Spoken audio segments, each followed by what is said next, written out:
نحمده ونصلي على رسوله الكريم اما بعد فاعوذ بالله من الشیطان الرجیم بسم اللہ الرحمن الرحیم۔ عزیز ساتھیو، رمضان کے ثمرات حاصل کرنے سے پہلے ہمیں ایک خاص عمل کر لینا چاہیے جو اگر ہم نے نہ کیا تو ہمارے سارے اعمال جو ہیں وہ ضائع ہو سکتے ہیں، تو اس پہ ہمیں غور کرنا ہوگا۔ مسلم بخاری کے اندر نبی مکرم صلی اللہ علیہ وسلم سے روایت ہے، فرماتے ہیں کہ اللہ تعالیٰ نے رحم سے کہا تھا کیا تم اس پر خوش نہیں ہو کہ جو تیرے ساتھ تعلق قائم رکھے گا میں بھی اس سے تعلق بحال رکھوں گا، اور جو قطع رحمی کرے گا میں بھی اس سے قطع تعلقی کر لوں گا۔ اس پر رحم نے کہا تھا ہاں میں اس پر راضی ہوں۔ اللہ تعالیٰ نے فرمایا تھا میں تجھے یہ عہد دیتا ہوں۔ پھر ارشاد نبی صلی اللہ علیہ وسلم ہے، یہ بھی صحیح عین سے ہے کہ رحم عرش الہی کے ساتھ لٹک رہا ہے اور کہتا ہے جس نے مجھے جوڑا میں اس سے رشتے قائم رکھوں گا، اور جس نے مجھے توڑا میں اس سے ناتا توڑ لوں گا۔ قطع رحمی جو ہے وہ گناہوں میں سے ہے، اس کا ارتکاب کرنے والے کو لعنت، تباہی اور ہلاکت کی وعید سنائی گئی ہے۔ ارشاد باری تعالیٰ ہے سورہ محمد آیت نمبر 22 اور 23 کو اگر آپ پڑھیں تو اس میں اللہ تعالیٰ فرماتا ہے اور تم سے یہ بھی بعید نہیں کہ اگر تمہیں حکومت و اقتدار حاصل ہو جائے تو تم زمین میں فساد برپا کر دو اور رشتے ناطے توڑ ڈالو۔ یہ وہی لوگ ہیں جن پر اللہ کی پھٹکار ہے اور جن کی سماعت اور آنکھوں کی روشنی چھین لی ہے۔ صحیح مسلم اور صحیح بخاری کے اندر روایت ہے کہ نبی مکرم صلی اللہ علیہ وسلم کا ارشاد ہے قطع رحمی کرنے والا شخص جنت میں داخل نہیں ہوگا۔ اور سورہ رعد کے اندر اللہ تعالیٰ فرماتا ہے وَيَقْطَعُونَ مَا أَمَرَ اللَّهُ بِهِ أَن يُوصَلَ، اور جن تعلقات کو اللہ نے جوڑنے کا حکم دیا ہے ان کو توڑتے ہیں۔ ابو ہریرہ رضی اللہ تعالیٰ عنہ سے ایک روایت ہے صحیح مسلم میں، بڑی اہم روایت ہے یہ۔ فرماتے ہیں کہ ایک آدمی نے عرض کیا کہ میرے کچھ رشتہ دار ایسے ہیں کہ میں ان سے ملاتا ہوں وہ مجھ سے قطع کرتے ہیں، میں ان سے احسان کرتا ہوں وہ مجھ سے بدسلوکی کرتے ہیں، میں ان سے حلم اختیار کرتا ہوں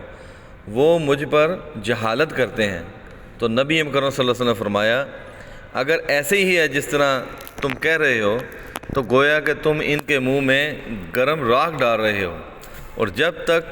اس عمل پر قائم رہو گے ہمیشہ ان کے مقابلے میں اللہ کی طرف سے ایک مددگار تمہارے ساتھ رہے گا۔ اور جس شخص نے اللہ اور اس کے پیارے پیغمبر صلی اللہ علیہ وسلم کے حکم کو سن لیا کہ قطع رحمی حرام ہے، اس کے بعد بھی وہ اسی میں قائم رہا تو پھر تو سیدھی سی بات ہے کہ اس نے خود اپنی ذات پر جہنم کو حلال کر لیا، کیونکہ یہ بڑی جامع حدیث ہے، بالکل واضح ہے، بخاری مسلم میں موجود ہے کہ جنت میں قطع رحمی کرنے والا داخل نہیں ہوگا۔ اب یہ کتنی سخت حدیث ہے۔ نبی مکرم صلی اللہ علیہ وسلم کے ارشاد کے مطابق دو گناہ ایسے ہیں کہ جن کا انسان دنیا میں بھی خمیازہ بھگتے گا اور آخرت میں بھی بھگتے گا، ان میں ایک ظلم و زیادتی ہے اور دوسرا قطع رحمی ہے۔ صحیح بخاری میں ایک اور روایت ہے جس میں پیارے پیغمبر صلی اللہ علیہ وسلم فرماتے ہیں کہ صلہ رحمی کرنے والا وہ نہیں جو بدلے میں برابری کر لے، بلکہ صلہ رحمی کرنے والا وہ ہے کہ رشتہ دار اس قطع تعلقی کریں، رشتہ دار جو ہیں وہ اس سے ناطے توڑیں، رشتوں کو توڑیں، اور وہ ان سے اپنا رشتہ جوڑے رکھے، یعنی وہ بار بار ملے، ان کے ساتھ مسکرائے اور کوشش کرے کہ رشتہ قائم رہے۔ تو اصل میں جو ڈیفینیشن ہے صلہ رحمی کی وہ یہ ہے جو نبی کریم صلی اللہ علیہ وسلم نے بیان فرما دی ہے۔ عبداللہ بن محیریز سے پوچھا گیا کہ رشتہ داروں کے حقوق کیا ہیں؟ انہوں نے فرمایا اگر کوئی آپ کی طرف آئے تو اس کا خوش دلی کے ساتھ استقبال کریں، اور اگر کوئی آپ سے بے رخی برتے تو آپ اس کا پیچھا نہ چھوڑیں، یعنی کہ بار بار اس سے ملنے کی کوشش کریں، رشتے کو مضبوط کرنے کی کوشش کریں جو ٹوٹا ہوا ہے۔ صلہ رحمی کرنے والے شخص کے لیے اتنا اجر ہے کہ وہ اس کی سوچ اس کے وہم و گمان میں بھی نہیں ہے۔ اس کے ساتھ اللہ نے جنت کا وعدہ کیا ہوا ہے۔ پیارے پیغمبر صلی اللہ علیہ وسلم فرماتے ہیں اہل جنت 3 قسم کے لوگ ہیں: عدل و انصاف پسند حاکم، رحم دل اور نرم طبیعت کا مالک شخص جو ہر قرابت دار اور مسلمانوں کے ساتھ نرم دل ہو، اور مالدار اور غنی جو پاک دامن اور پاک سیرت ہو۔ اور دوسری طرف نبی کریم صلی اللہ علیہ وسلم کا فرمان ہے کوئی ایسا عمل نہیں جس میں اللہ کی اطاعت کرنا صلہ رحمی سے جلدی ثواب پانے کا موقع ہو۔ کتنی بڑی بات ہے فضیلت والی، جس کو ہم لوگ بالکل بھی ہم اس کو اہمیت نہیں دیتے۔ چھوٹی چھوٹی باتوں پہ ایک دوسرے کے ساتھ جھگڑنا، بہن بھائی آپس میں لڑ رہے ہیں، باپ بیٹا آپس میں لڑ رہے ہیں۔ اب تو ایسے ایسے بیٹے ہیں ماشاءاللہ، باپ سے کتنے مہینے سال گزر گئے جی، باپ کے ساتھ جی وہ باپ نے ڈانٹا تھا تو بات ختم ہو گئی جی، اب میں باپ کو کیوں مناؤں؟ تو باپ جو ہے وہ بیٹے سے ملنے کو ترس رہا ہے، بیٹا باپ کو ملنے کو ترس رہا ہے، اور ایسے بھی ہیں جن کو کوئی شوق ہی نہیں ہے۔ تو بہنیں بہنوں سے ناراض ہیں، بھائی بھائیوں سے ناراض ہیں، بھائی بہنوں سے ناراض ہیں، بہنیں بھائیوں سے ناراض ہیں، یہ چیزیں عام ہیں۔ اور وجہ کیا ہے؟ دنیا داری۔ کسی کی وجہ دولت ہے تو کسی کی ناک ہے، چھوٹی سی بات کے اوپر رنجش ہوئی، اب کیا ہے جی میں کیوں مناؤں، میں کیوں نیچے ہو جاؤں؟ تو بھائی اگر تو آخرت کے اندر اللہ تعالیٰ سے اجر لینا ہے تو پھر اس کے لیے اپنی ناک کو سائڈ پہ کرنا پڑے گا، اور صلہ رحمی کی جو ڈیفینیشن اللہ کے پیارے پیغمبر صلی اللہ علیہ وسلم نے کی ہے اس پہ چلنا پڑے گا۔ اور وہ کیا ہے کہ خود سے آپ نے قدم اٹھانا ہے، اور یہ نہیں ہے کہ آپ دوسرے بندے کو یہ ریئلائز کروائیں کہ دیکھو میں نے مجبور ہو کے اللہ کے لیے تم سے جو ہے نا وہ میں نے قدم بڑھایا، تو اللہ نے یہ نہ کیا ہوتا تو میں تمہیں کبھی نہ بلاتا۔ تو اس طرح یعنی احسان کرنا کسی کے اوپر۔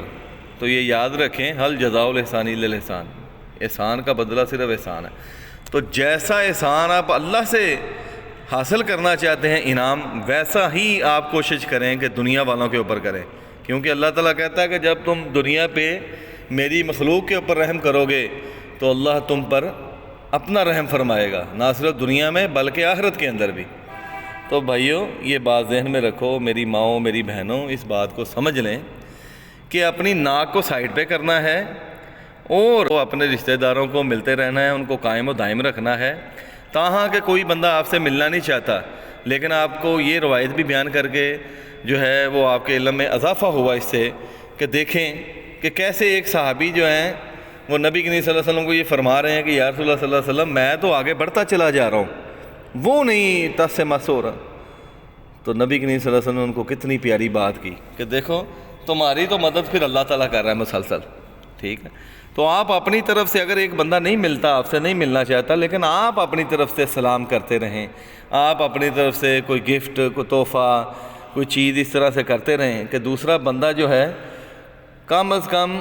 ایک وقت ضرور آئے گا کہ اس کے دل کو اللہ تعالیٰ نرم کرے گا، اور دوسرا یہ ہے کہ کم از کم آپ اللہ کی نظر کے اندر مجرم نہیں ہوں گے۔ تو اس لیے قدم اٹھانا ہے، آپ نے آگے بڑھنا ہے، یہ نہیں کرنا کہ دوسرے بندے کو احسان جتلانا ہے کہ بھائی میں دیکھو اس وجہ سے میں نے تمہیں بلا لیا ہے، نہیں، بلکہ اس کے عیبوں کے اوپر پردہ ڈالنا ہے۔ اگر اس میں کوئی کمی ہے تو اس کو ظاہر ہی نہیں ہونے دینا۔ آپ یقین کریں، آپ اس کے عیبوں پہ پردہ ڈالیں، دوسرے بندے کے اوپر سے شیطان کا کھول ایسا اترے گا جیسے آپ کے اوپر سے اتر گیا نا، آپ آگے بڑھے تو دوسرے بندے کے دل کے اوپر سے اللہ تعالیٰ شیطان کا کھول اس طرح سے اتارے گا کہ وہ شخص بھی آپ کی ساری باتیں بھول کر، ظاہر ہے ہر بندے کے اندر کمیاں ہوتی ہیں، کوئی بھی کمپلیٹ نہیں ہے، تو وہ ساری کمیاں آپ کی ساری جو بھی اگر آپ نے کوئی زیادتی بھی کی ہے وہ بھول کر تو آپ کی بھلائیاں یاد کرے گا، اور وہ بھی آپ سے جو ہے نا اچھے طریقے سے ملے گا۔ یہ اللہ تعالیٰ کی رحمت ہے۔ تو اس لیے میری ماؤں میری بہنوں میرے بھائیوں میرے بزرگوں، اس صلہ رحمی جو ہے نا اس کا قتل مت کریں۔ اس کو آگے رمضان ہے آپ کے سامنے، تو روزوں کا کیا فائدہ، ایسا عمل جو ہے اس کا کیا فائدہ جس کا اللہ تعالیٰ نے فیصلہ ہی روک دینا ہے۔ تو نبی کریم صلی اللہ علیہ وسلم فرمایا نا کہ یہ اعمال اوپر جاتے ہیں، تو پھر اللہ تعالیٰ کی رحمت کی نظر سے ہر سوموار اور جمعرات کو تو پھر محروم ہونے والی بات ہے کہ جو شخص جو ہے وہ قطع تعلقی کرتا ہے اس کے اوپر اللہ تعالیٰ پھر رحمت بھی نہیں کرے گا، کیونکہ اللہ تعالیٰ نے خود ہی منع کر دی ہے۔ تو اس لیے آگے رمضان ہے، شب قدر بھی گئی، دن کے قیام بھی گئے، رات کے قیام بھی گئے، آہوازاریاں اور دعائیں بھی گئیں، تو ان چیزوں سے بچنے کے لیے بہتر یہ ہے کہ اپنے اخلاق کو اچھا کیا جائے، اپنی سیرت جو ہے نا اس کو بہتر کیا جائے، زبان کے اندر شنینی پیدا کی جائے، نرمی پیدا کی جائے، بجائے اس کے کہ ہم ہر تلخ بات کا تلخ بات کے ساتھ جواب دیں۔ بہتر یہ ہے کہ اگر کوئی بندہ غصے میں ہے تو خاموشی اختیار کر لی جائے، جس وقت وہ ٹھنڈا ہو تو اس کو باور کروایا جائے کہ یار دیکھو ذرا آپ بھی یہاں پہ دیکھو نا کتنا غصے ہو گئے تھے، وہ بھی آپ سے نرم ہو جائے گا، اعوذ باللہ پڑھنی چاہیے۔ تو اچھے اخلاق اگر ہوں گے تو انشاءاللہ العزیز